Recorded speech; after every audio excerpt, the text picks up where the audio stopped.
Aujourd'hui, le Maroc s'est complètement transformé. À l'issue de 2 années de travail, suite à cette mission confiée par Sa Majesté, nous avons un constat qui est extrêmement favorable.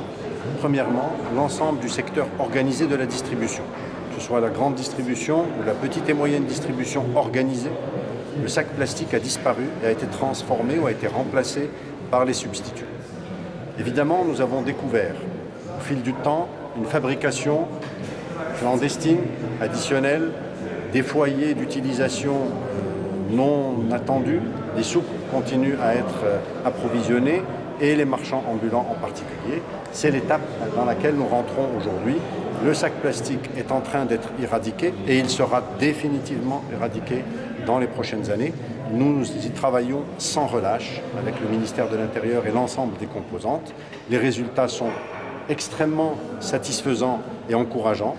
Nous avons des appréciations fortes de l'ensemble des organismes internationaux qui suivent ce type d'opération.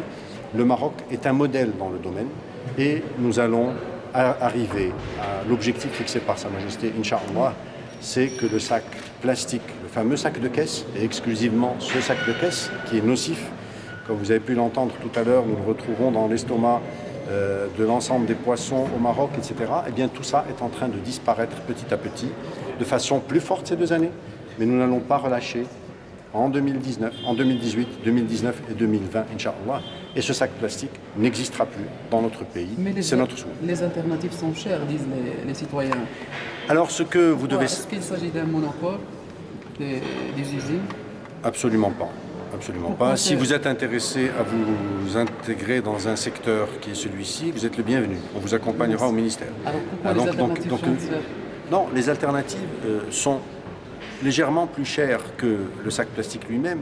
Ce que nous ne savons pas en tant que consommateurs, c'est qu'on a l'illusion que le sac plastique est offert. C'est faux, ce n'est pas vrai. Quand vous achetez un produit qui est pesé, le sac plastique est pesé avec les produits que vous achetez. Donc vous payez le sac plastique. Et je vous annonce que vous le payez 3 à 4 fois le prix qu'il a été acheté par le commerçant. Donc ce n'est pas une opération, si vous voulez, de coût. Évidemment, la substitution a démarré lentement parce que les opérateurs n'y croyaient pas. Aujourd'hui, comme je vous l'ai présenté, la substitution existe en quantité suffisante et le prix est en train de descendre progressivement. Il n'atteindra jamais le sac plastique tel qu'il était, mais nous parlons de quelques centimes qui ne touchent en rien le pouvoir d'achat du Marocain, mais qui touchent énormément la santé du Marocain.